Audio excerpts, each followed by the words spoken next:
¿Qué onda? In this video I'll be showing how I replaced the shocks and struts in my 2004 BMW 330i ZHP. I'll be replacing all the components except the rear springs. The last time I refreshed the shocks and struts was 6 years ago. I bought them from FCP Euro, so I'll be returning them for store credit as part of their lifetime warranty program. The tools I used were jack stands, 13, 16, 18, 19 and 21 mm socket, H6 hex bit, socket wrench, torque wrench, crescent wrench, 17 mm slim wrench, a drill, and a spring compressor kit. I started with the rear shocks. Before lifting the car, I placed a wooden block in front of the wheels to prevent it from rolling forward. I then slightly loosened all the lug nuts on both rear wheels. Next, I lifted the car, secured it with a pair of jack stands, and then removed the lug nuts and the wheels.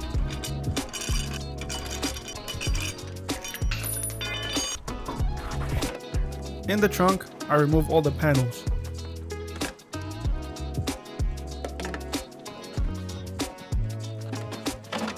To remove the right panel, I detached this clip from the fuel door release cable.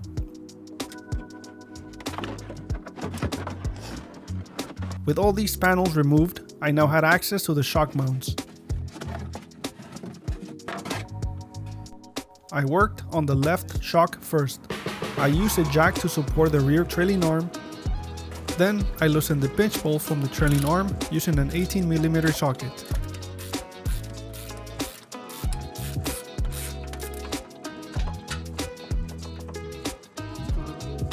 Next, I removed the two nuts from the shock mount, allowing me to completely remove the shock.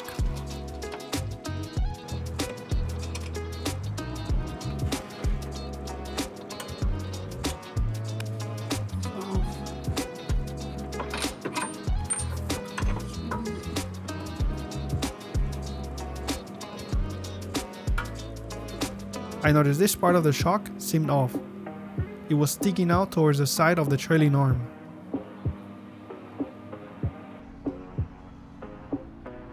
Since I had lifetime warranty on all these parts, I replaced them with new ones and will be returning the old ones for a credit refund.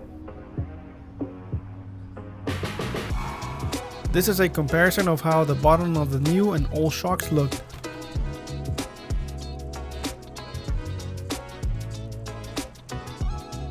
The new shock came with a washer, but it wasn't clear in the instructions whether it should go towards the trailing arm or the opposite side.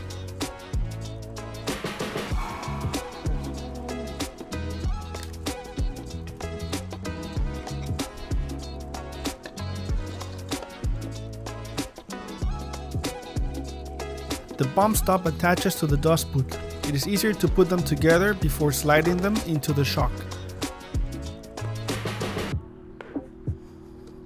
Like that. Next up was the spacer ring, lower support plate, shock mount, upper support plate, like that. And finally the locking nut. To tighten the locking nut, I used two crescent wrenches, one to hold the shaft in place and the other to torque it down.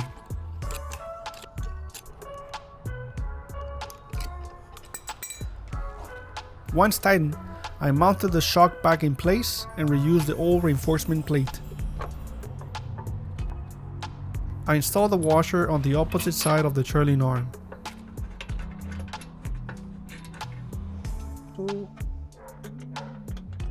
Those washers.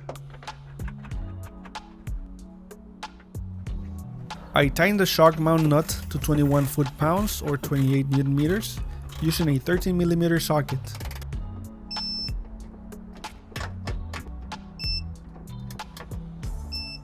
Then I tightened the pinch bolt to the trailing arm using an 18 mm socket and torqued it to 74 foot-pounds or 100 Nm. I put back the wheel and snugged up the lug nuts. I did the final tightening once the car was on the ground.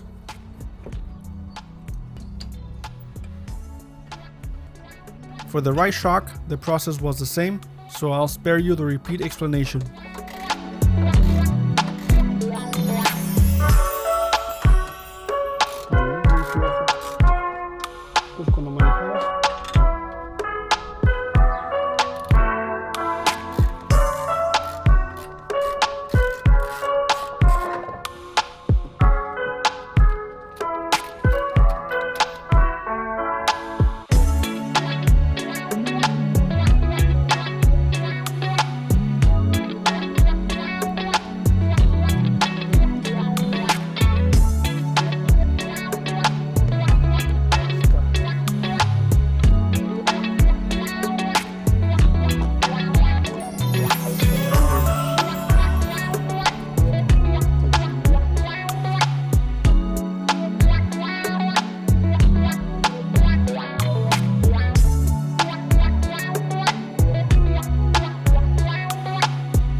With the shocks replaced, I put all the trunk panels back and reattached the clip to the fuel door release cable.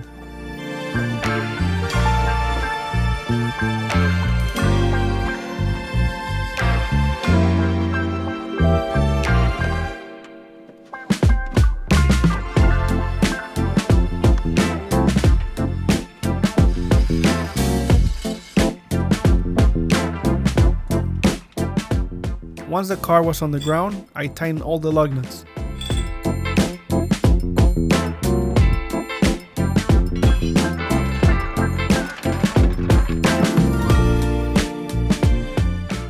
Next up were the struts. I put a wooden block behind the rear wheels, raised the car, set a security on jack stands, and removed both front wheels.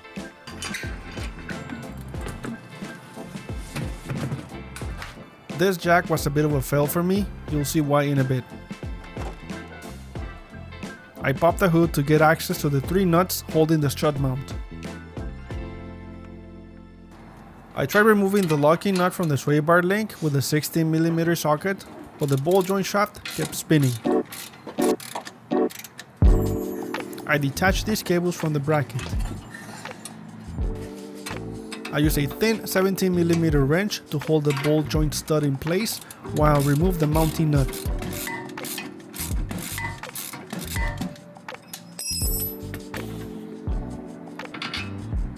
You sort of need a key. Here's how I kept the stud from spinning. Like that.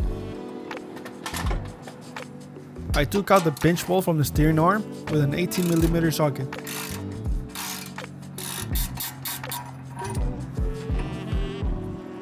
What came next was a learning moment. Before unscrewing the strut mount nuts, I forgot to check if the jack was supporting the control arm. It wasn't, so this happened.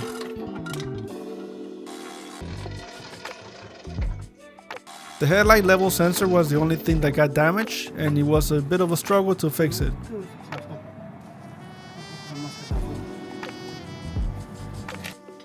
I didn't like the jack I had used, so I swapped it for a more sturdier one. Levantarlo un poquito, por favor.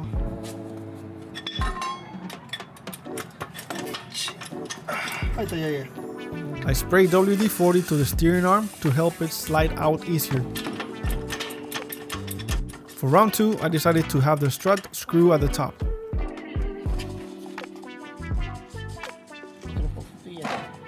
I then wiggle the steering arm back and forth while slowly lowering the jack until it slid off. Un poquito más. Un poquito más.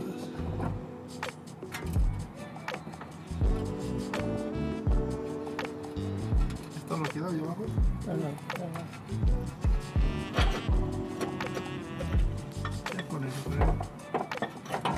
I held the strut while my dad unscrewed the top nuts.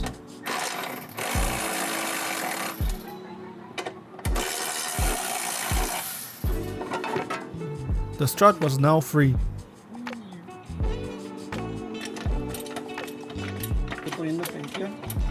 We lifted the control arm and tied the whole assembly to prevent it from falling.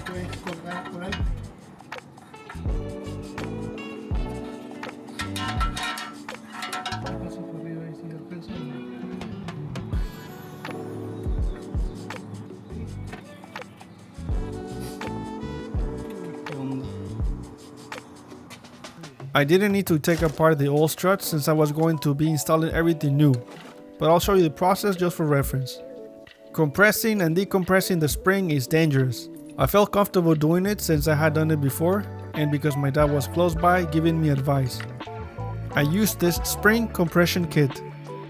I placed the clamps on opposite sides of the spring and made sure the pins on the clamps were pushed in before compressing it.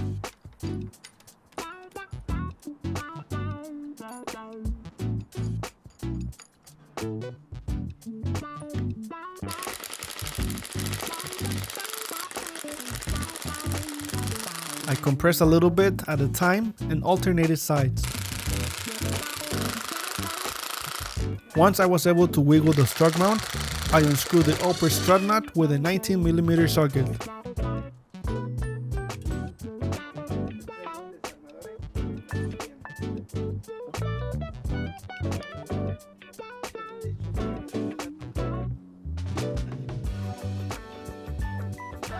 To assemble the new strut, I attached the bump stop to the dust sleeve. Place the lower spring pad.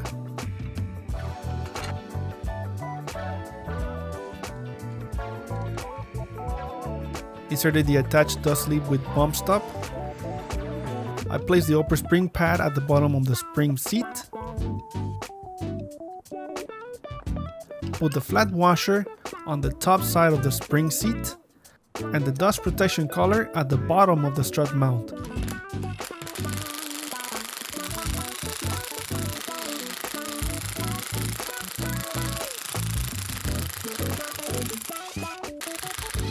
I did not want to reuse the existing springs. Instead, I put back the originals I had swapped out a few years ago.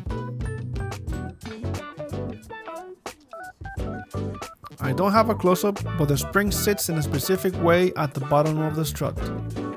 I used this clamp to keep the spring in place while I compressed it.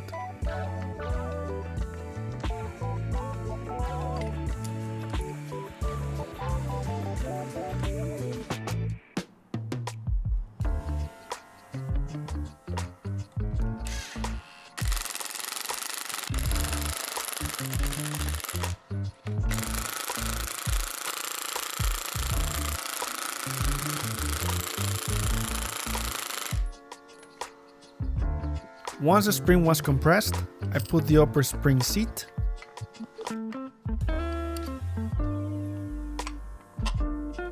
flat washer, strut mount with its dust protection collar at the bottom, and the locking nut.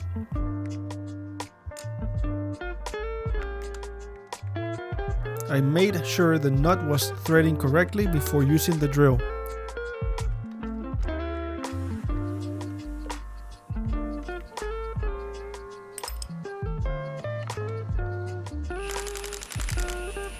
I tightened it enough so that it was safe to decompress the spring. Later, I'll be doing the final tightening of the locking nut.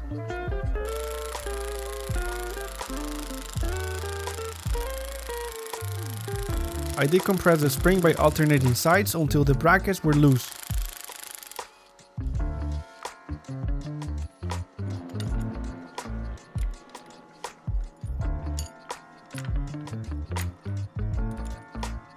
the strut was now ready to be installed.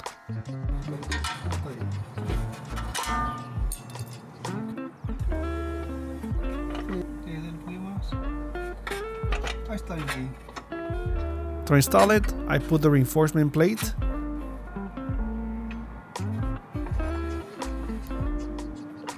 align the holes, and make sure the locating pin fit in the corresponding hole.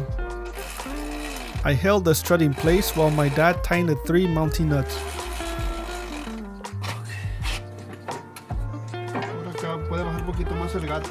We lowered the jack to reinsert the strut into the steering arm.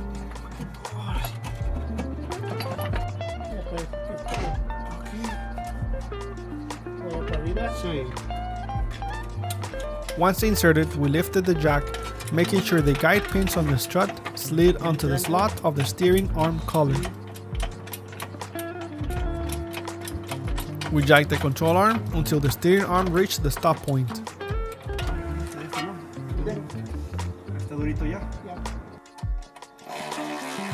I attached the sway bar link to the strut and hand tightened the nut.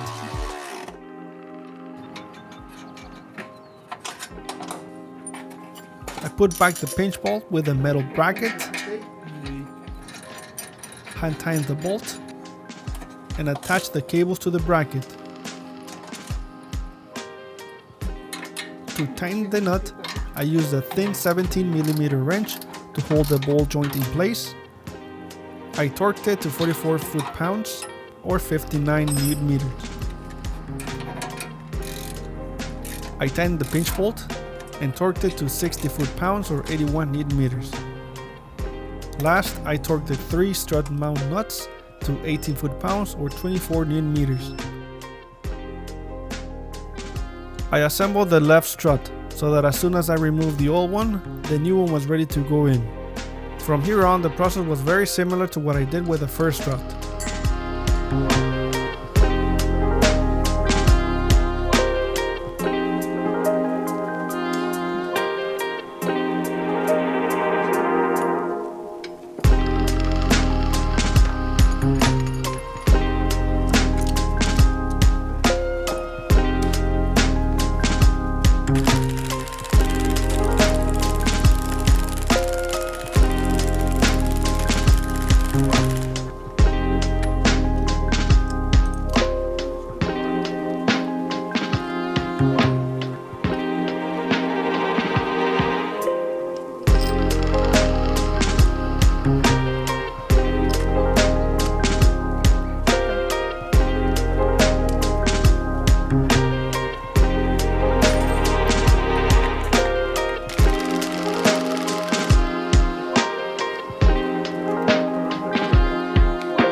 To tighten the strut locking nut, we held the strut in place with a 6mm hex bit to keep it from spinning while tightening the locking nut with this hollow hex tool and a crescent wrench. I then confirmed that the locking nut was torqued to 47 foot-pounds or 64 Nm on both struts. I put the wheels back on, I tightened the lug nuts, and that was it. If you found this video helpful, please don't forget to hit the like button and subscribe. Thank you for watching, and I'll see you guys on the next one.